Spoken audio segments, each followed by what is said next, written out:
tell me about the updates and the feedback that you've had from the customers on this launch, and where are you going next, do you think? And just overall, that to me, having the conversation is such a great learning for the consumer.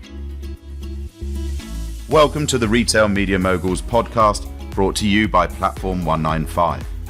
We share trends and strategies across retail media to help you accelerate your brand growth. I'm your host, Stuart Adamson.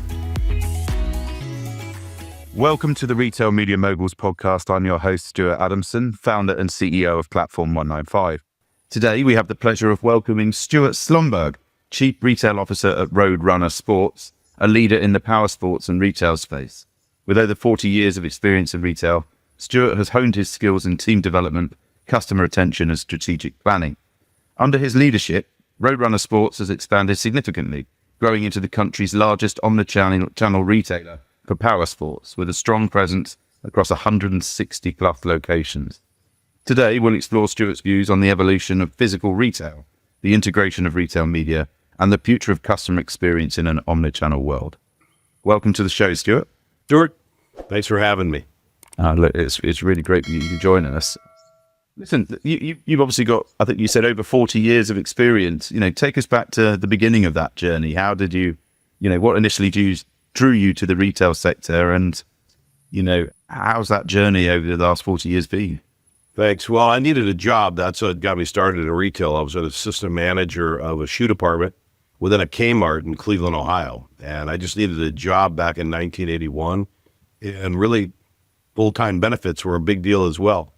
Not knowing that I'd make a career out of it, but they just kept promoting me. And, went from being an assistant manager to a manager to a senior manager, a district manager, then on to senior district manager. I spent 18 years. It was under the Melville umbrella. So Tom McCann was part of Melville, and I believe at the time, Tom McCann was the biggest shoe retailer in the world. And then after that, GNC, General Nutrition Centers, came a calling. So I started there in 1999 and was a regional sales director over about 35, 40 stores, and then became a divisional sales director with about 280 stores. And after 12 years, I decided to jump into something completely different, a startup company called Max Wellness. Michael Foyer was the one heading that up in Cleveland, Ohio. He had actually started Office Max many years ago.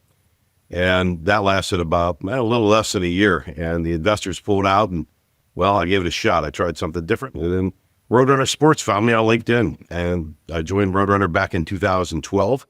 And we had about 20 some odd stores back then.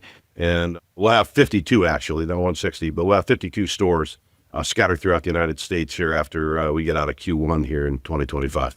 Okay, so it's not 160. That was an error in our intro.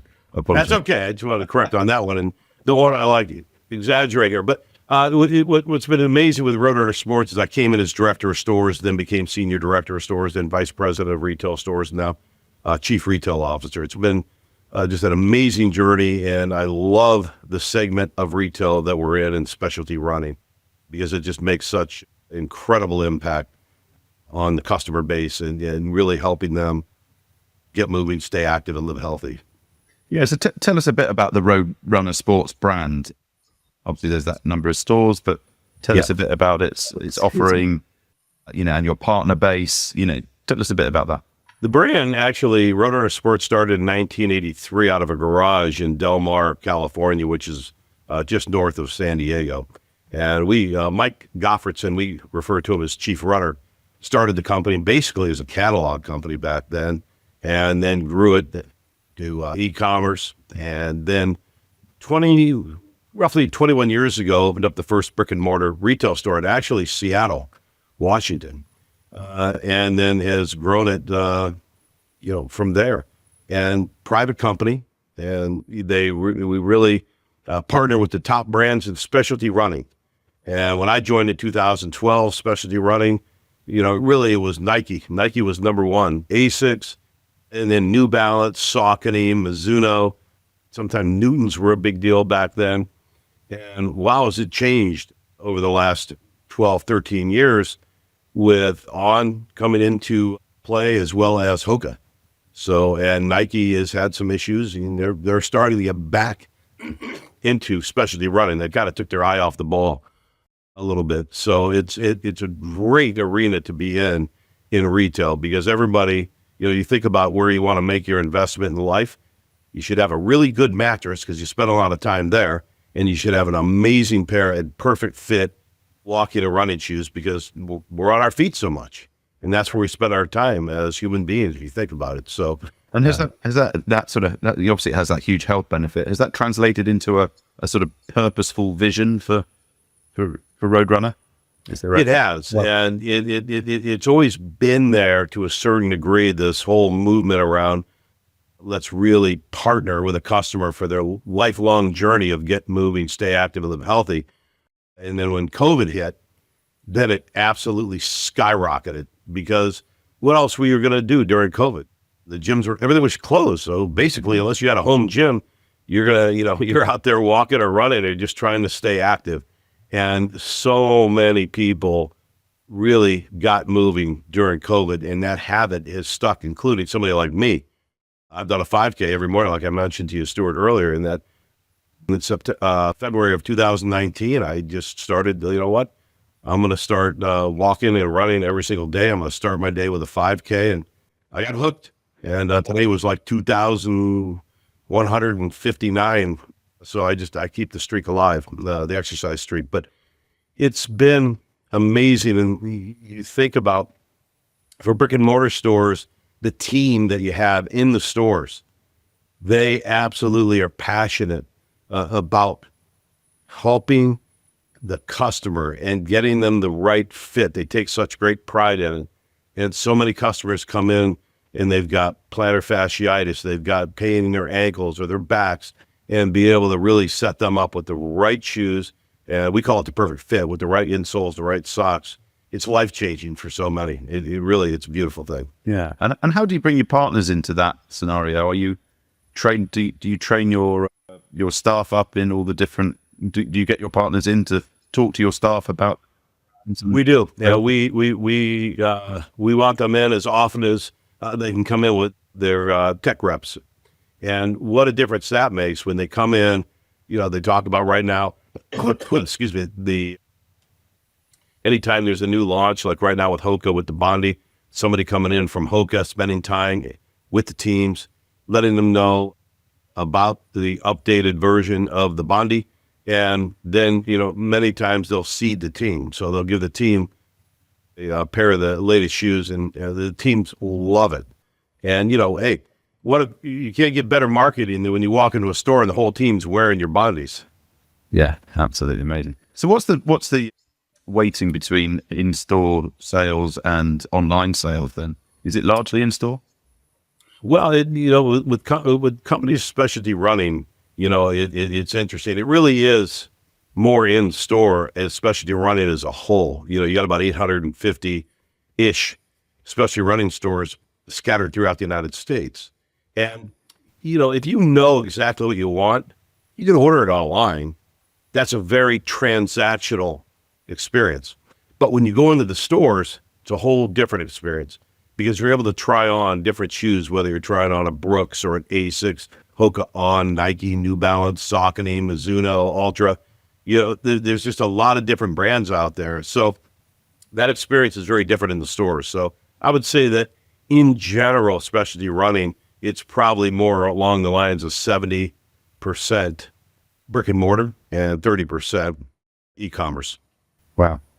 And I guess, if you bought a pair of trainers that you really like, you can then go online and repurchase the same thing. Yeah. So how are you keeping those customers engaged in store then? You've obviously got them in there. You've got great staff who are trained. How else are you sort of keeping them engaged in there? How are you making that experience different? Asking questions and getting to know your customer. Asking questions such as, what are your activities? What are your goals? So many customers come in and they don't consider themselves runners. Excuse me. And so many of them are, just getting out there. Some are weekend warriors. Some participate in a 5K, 10K, half marathon, full marathon. But it really is understanding what the customer's needs are, and you let the customer drive. And I tell this story in regards to just the customer experience. I remember I was in Ohio. I needed a belt. I forgot my belt. And this is back in the day when I was with GNC, and you had to wear like a suit and tie. And thank God for Roadrunner. This is my dress code here. At any rate, I go into a men's a great store, and I go in there, and I'm like, I need a belt, and they have a sale going on, and it's sport coats. So naturally, shows me the sport coat, tells me about their sale, which I get. I understand that's kind of what they want to promote, but I just want my belt, and it was so painful to just get my belt. They would not let me drive. I'm the customer. And the way we teach our teams and our approach is so critical. Stuart, if you come in, I want to know what you're doing and what your goals are, and what your activities are, and really, what are you looking for? Because we are consultants, not salespeople. It's a very consultative approach at Roadrunner Sports, as it is in many of these specialty retail stores throughout the country, and really understanding what your needs are, what your mileage is, what your activity is. Are you playing pickleball? Are you looking for cross-training? Not about just selling a ASICS shoe or a Nike or a Brooks, because that's my favorite. I love all these brands. I try them all. But really allowing the customer to drive, and it is the experience that makes all the difference in the world. And that, our success at Roadrunner Sports really is the team and team first mentality, and the leadership from the executive level to the director level to the district. It is servant leadership and the approach and how we treat our team and how we take care of our team, which then blossoms into taking care of the customer and understanding that approach, and having a team that's engaged that will engage the customer and keep them coming back and tell others. Yeah, I'm a huge advocate of servant leadership. I think it's absolutely the way businesses should be run. You've got to help them help the customer. Yes, totally. So talk me through. Obviously, we are the Retail Media Moguls podcast. Talk me through the retail media piece. Have you got sort of retail media opportunities within the stores and online that you're offering to your partners like ASICS?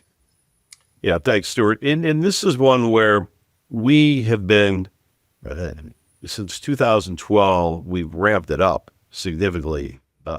But for years, it's really just been more grassroots, bringing in packet pickups, different events, having events out of our store locations, typical, back in 2012, 13, 14, 15, email.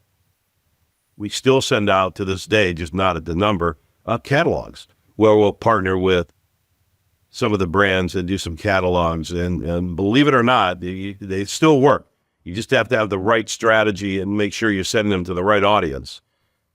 We also now have a studio here at our support center where we're able to do some really high quality recordings and get it out. YouTube is one that we use quite a bit. When you look at social media and Instagram and Facebook, and there's a lot of different ways to get the message out. And this is one where we've really built over the last, I would say 18 months, a really dynamite team.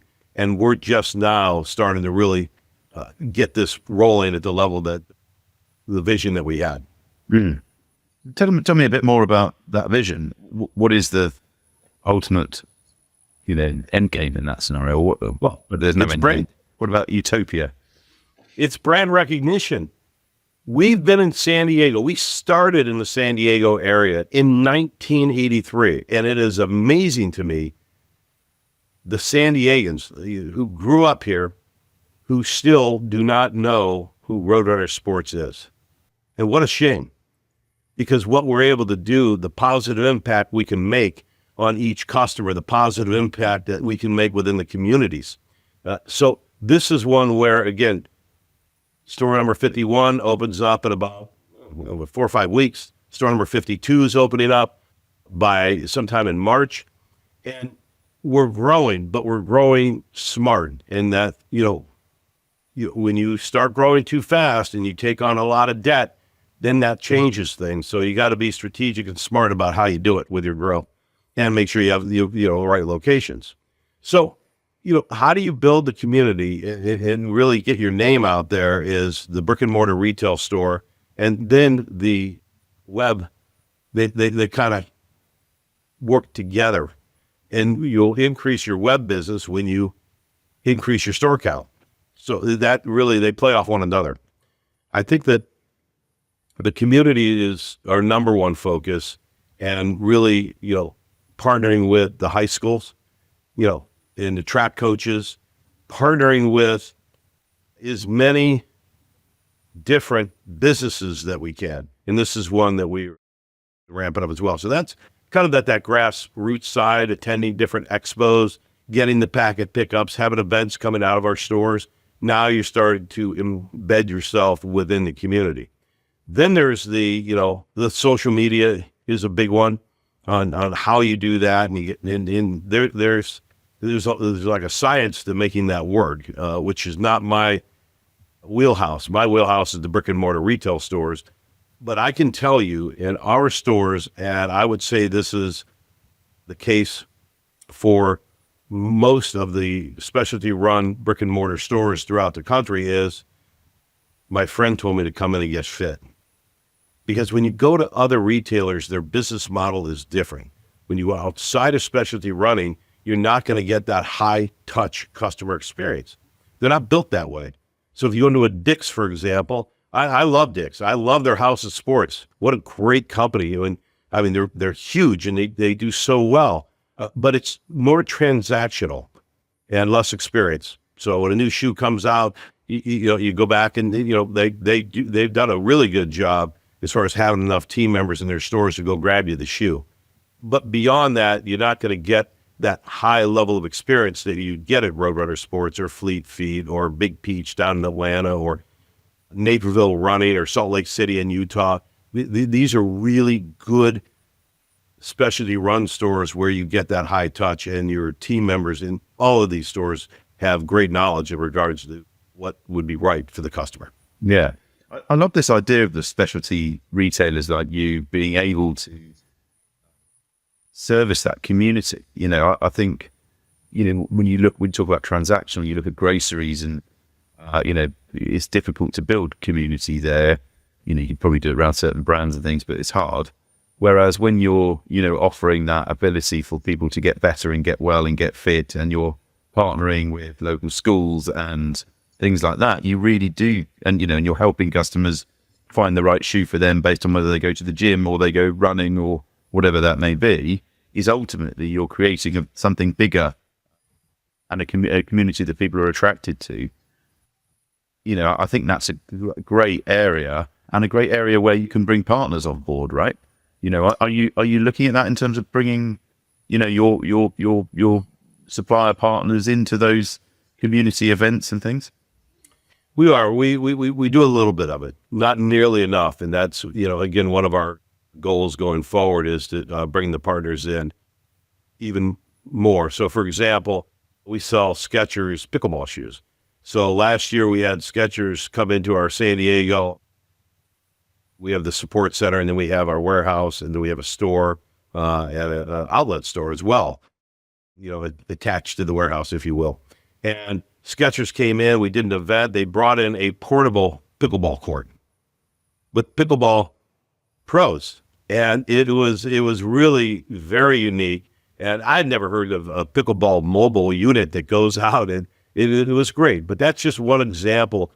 There's so many things that we can do to partner with the brands and have a run night, sponsored by ASICS or sponsored by Brooks, and they're great partners. They love to do these things. One of the challenges we have is just the bandwidth to be able to do as many events as we would like. Because when you start adding it up and you have your team nights with the high schools, you have your packet pickups, different events that are coming in, you really got to be able to space it out, because you don't want to overwhelm your team. And you think about, some of these stores and specialty running, they may have 8 or 10 total team members in their stores. So you don't want to overwhelm the team, because you have your regular customers that are coming in that need to be taken care of as well. Yeah. So you got to have a good balance. Yeah. So how do you see, let's ask a different question. I mean, you've obviously got a huge number of those teammates across that real estate.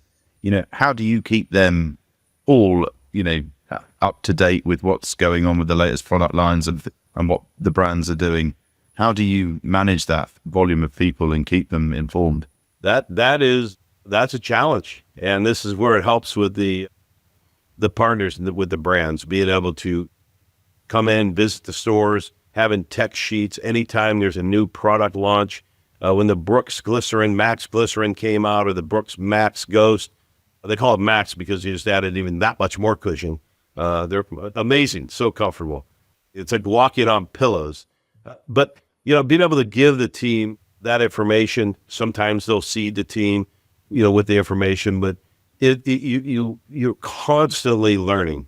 And what's really cool about our team is, the team out in the stores, and we're talking 800 team members plus, and they love it. They really love running shoes, and they love what they are selling, but they're really into it. So they like to learn. They love to have the knowledge, and it just, they take so much pride during that customer experience. When they're engaged with the customer, it makes me so proud. I worked our San Diego store Thursday through Sunday this past week, and I'm just watching and listening and observing, and, it's like being a proud papa, because your team's out there and they're providing such great detail to the customer around the shoe, and it really makes me proud. It's really cool. Yeah. So there's obviously a huge people element in the business. What about technology? Have you got screens in the stores that are sort of showing promotions? How do you see that evolving? Well, I see that one as not being promotional, but being factual. And how's it going to benefit the customer? The more you can learn about what the customer's needs are, the better you can consult. And I look at it like when I go to the doctor asks me all kinds of questions, and the doctor is digging and learning to be able to provide, the right direction for me to go. And it's very similar in that you're learning, hey, is this, with the screens and being able to put a customer on a treadmill and taking an iPad and recording their struck and stride to find out if they're supinating, pronating. And when the customer sees it on a big screen, most have never seen what they look like from behind in regards to their struck and stride. It's pretty cool. And then having the technology that we have, we don't use Brannock devices in the stores. We actually put them on what we call a fit finder, and you just stand on it and measures your feet, it measures your arches, and being able to show the customer that as well, so that we get their true size of their foot. And then we're able to go from there, because typically you go up, either a half or a full size to get the right shoe for them. So the technology is a big piece of it, but we also ask the customer a good amount of questions. And we take a drink. We ask questions like, you like your shoes to fit snug, or you like a little extra room, you like them roomy? Sorry, I'm getting over a cold. And, by asking those questions, it's, again, letting the customer drive and getting to know the customer and understanding what they're going to be using the shoes for. Are you cross-training? Are you playing pickleball? Is it more of a court shoe you're looking for? Are you walking? Are you running? What's your mileage look like? For me, I'm doing 20,000 steps a day. That's my average. And that's all in, by the way. So I go through a lot of shoes. So it's important for me to really have, you don't want to use the same shoes every day. So you want to be able to switch them out. They'll last longer that way and give them time to get back to how they should be. Use it every day, you wear them down. So it's the experience and asking the questions, getting to know your customer. It's super engaging. Yeah. So tell me about the studio that you've got in the office. I'm really fascinated by that because, I'm a big proponent of content and making that engaging. And we as Platform 195 shoot tons of product videos. In fact, for one big client, we're shooting 400 at the moment. Tell me about What are you shooting in that studio? We brought on a professional that's full-time with us to do our photography and shoot the videos, whether it be in the stores. We do a lot out of the studio. I'll And start with the internal. Is it product video or is it? Oh, sorry, go on. It's everything. I'll start with for the team, and really important for the executive team. Our president is great at this, and this is Mike Jr.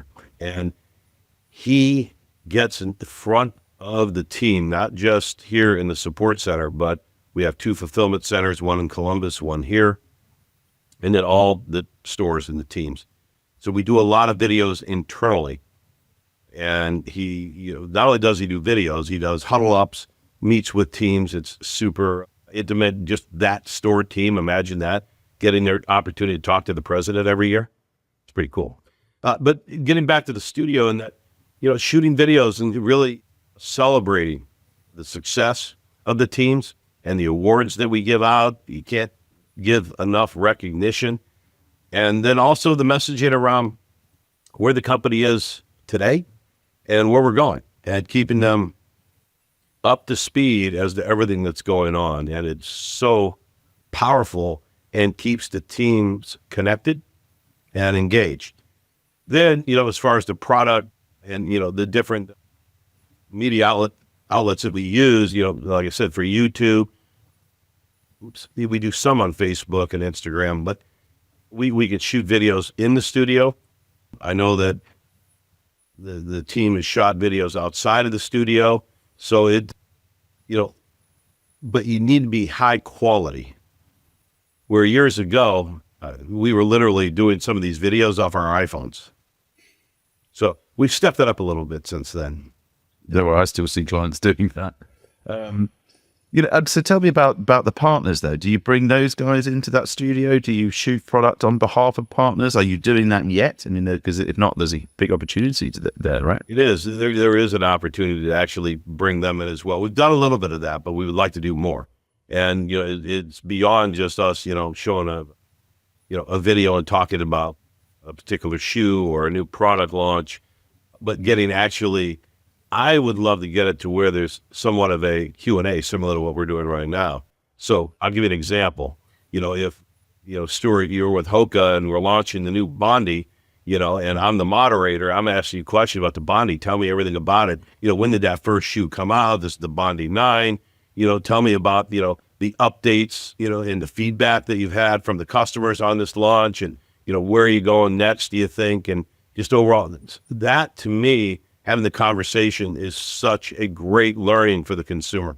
Yeah, but actually it has a double value because it has a huge amount of learning for your staff. So Exactly. actually, and those are the people, what we call it, influencing the influencers, right? These are the guys that are selling into the customers. What an opportunity to engage them as well and get them behind the brands. Really interesting. And then, just a final touch, because we're nearly running out of time, but it's just around online. How are you bringing partners alive? I know brick and mortar is your baby, but how are you bringing partners, apart from some things like YouTube and the social side, on site? Are you sort of linking that up with the promotions you're doing in store? How are you using the web? Yeah, the web is, one where the product launches are really big for the web. We, obviously, we just, yesterday was Martin Luther King Day. That's a huge day in retail, and, so many companies and the government, everything shuts down out of respect for this holiday, which is great. And, being able to do a product launch around the same time around a holiday, we have President's Day coming up in February. So, being able to partner with the brands and get that on your landing page, I think it's really important. And I think that, the web, this is year 44 of being on the front lines in brick and mortar retail stores. And the web, it's just transactional. When you talk about the experience and how do we challenge ourselves, and believe me, we are, what does that fit process overall look like on the web? And how can we get to know the customer even more? You're never going to get to where the experience is in brick and mortar retail, but what can we do on the web to make that experience not as transactional, and that you actually can partner with the customer, get the information in regards to what their activities are and how they like their shoes to fit. And they literally go through a fit process on the web. That has not been mastered yet, I would see, with any company. And, imagine, technology will take it to where it needs to go. So it's more of an experience in years to come rather than transactional. Because when you think of the web, it's driven by price. Because, the brands, they dictate the price. But when the new style comes out of the glycerin, the ghost, or the Hoka Bondi that we talked about, the old ones, they get marked down. And if that shoe really works for you, I'm searching the web to get the very best price, and I'm going to buy 2-3 pairs of them. Yeah, brilliant. Right, we've got about 2 minutes left. It's amazing how quickly that's gone, but I'm inspired by your passion. Also, just on that note, obviously it's fantastic that you're now living the brand and running your 5K every day. Obviously, you're a chief retail officer and extremely busy. How do you find the time to do that? Are you up exceptionally early, or are you working from home and fitting in at lunchtime? How are you actually doing that? I get up very early in the morning. I'll give you an example. Last week, I was in Dallas and looking, potential different sites. And I needed to get up at 4 a.m. here in San Diego because I had an 8 a.m. flight. So I have a cup of coffee and I just go out and do it. I get to Dallas the next morning. I actually had a podcast on talking about habits through a Tiger Hall, which is based in Singapore. At any rate, I got up at 3:30, got my 5K because I just don't know how to start my day any other way. It's brilliant. I don't even think about it other than what time do I need to get up to get it in before my day starts. And I don't know any other way to start my day. It's the greatest habit that I've ever started in my life.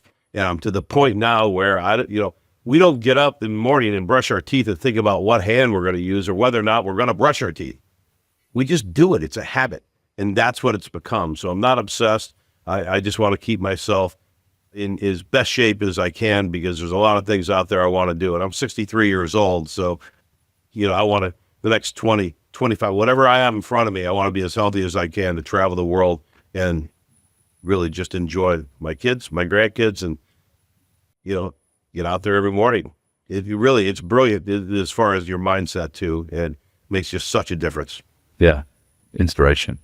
And I always do one thing at the end of the podcast, which is I do this thing called Rose, Thorn, Bud, right? Which is something I do with my kids to get them to speak to me when they come home from school rather than give me one-word answers, right? So a rose is something good for them. Rose is something good that's happened that day. Thorn is something not so good. And then Bud is something they're looking forward to. So what I like to do in this podcast is sort of translate it into your world in retail and say, with Rose, what are you doing well? What are you proud of? What do you think is going really well? Thorn is, what are you finding challenging? What would you really like to overcome? What's difficult? And then Bud is obviously, what are you looking forward to? What's next? What's the evolution? Should we start with the Rose? Yeah, let's start with the Rose. And that would be my team. I'm so proud of my team and what they do day in and day out. It is not an easy job. Being in brick and mortar retail, and from the leader of the building, the manager, to the fit experts, they work their tails off. And I witnessed it over the weekend. I couldn't keep up with them. And they just take such great pride in what they do. Our team is unbelievable. And we need to continue to challenge ourselves every day to make sure that we're recognizing them and really taking great care of them. That'd be my Rose. Good. And the Thorn? What's difficult? Brand recognition.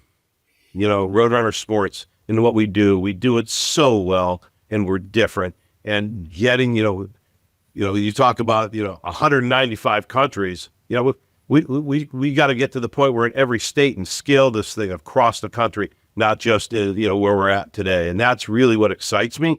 But that's the Thorn, and figuring that out and having that strategy and then executing the strategy and executed it, flawlessly. Brilliant. And then the Bud, what are you looking forward to? What's next? I really think to continue to grow and scale, and, it kind of goes along with the Thorn, but then turning it into we need to open more locations, and that's exactly what we're doing, and we're going to do it the right way. I can't tell you how many times we get letters from customers saying, hey, I'm in North Carolina. Y'all need to open up a store here. And we had so many customers that are visiting San Diego because it's such a beautiful place. I'm like the luckiest guy in the world to be able to living here and doing what I do for a living, which is, I just love it all. And that they come here and they visit and they make it a point to come to the mothership, the world's largest specialty running store in the world. And it really is really cool.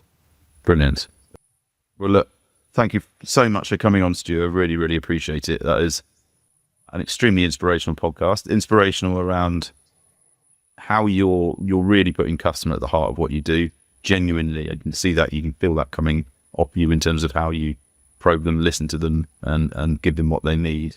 And then off that is, the community thing is just, how that's translating into, all those great sort of things like you did with sketches and the pickleball, and then, working with the schools and things. I think it's such an opportunity to really scale the audiences that you have. So that brand recognition thing as well. But, really, scale the audiences that you can put your partners in front of. And it's a win-win-win in that scenario. And then lastly is obviously you hitting the road every morning at 3:30 in the morning to go and run 5K. I mean, that maybe next time we speak, hopefully I'll have picked up the habit too, and I'll certainly have a deep think. But listen, thank you so much for coming on, and please do come on again in some months' time and tell us how you've evolved. Well, thanks for having me. It's been my pleasure, and it's been great being here. So thank you, Stuart. Thanks. The Retail Media Moguls podcast is brought to you by Platform 195. To learn more about Platform 195 and how to connect retail media with intelligent marketing to accelerate growth, visit platform195.com. And then make sure to search for Retail Media Moguls in Apple Podcasts, Spotify, and Google Podcasts, or anywhere else podcasts are found. Make sure to click subscribe so you don't miss any future episodes. And on behalf of the team here at Platform 195, thanks for listening.